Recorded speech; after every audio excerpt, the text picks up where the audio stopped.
Hey guys, it's Eric at Performance VH. I just wanted to give you a brief overview of our VH45 transmission adapter plate to bolt the Z32 transmission to your VH45. This is all that's included in your kit. You have your engine bolts, your transmission bolts, and 2 dowel pins. The dowel pins get press fit at this location and this location. Now you don't want to press these in until after the machining has been complete.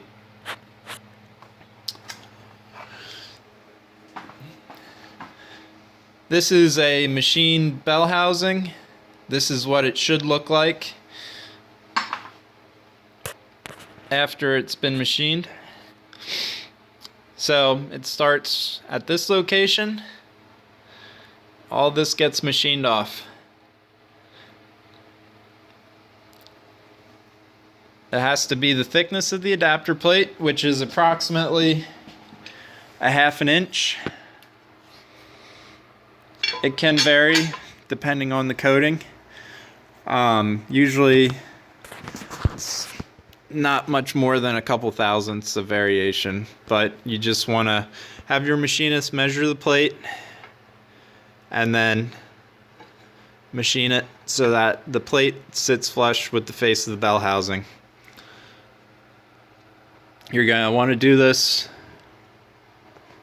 for the entire profile of the adapter plate that comes in contact with the bell housing. You do not need to machine the bottom section of the bell housing.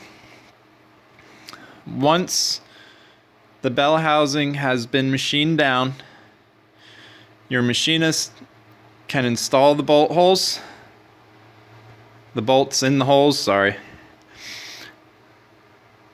And then he can use an 1/8 inch drill bit to locate the dowel pin holes.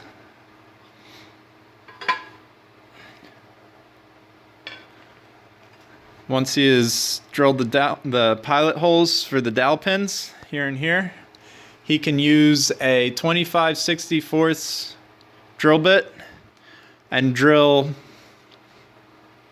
7/16 deep.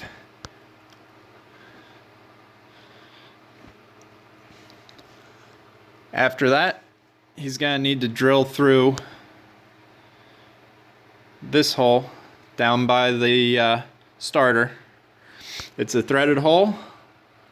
It needs to be opened up to 7/16 of an inch through. So that's all that needs to be done, and this transmission is ready to be bolted up to VH45 after some assembly. Alright, thanks guys.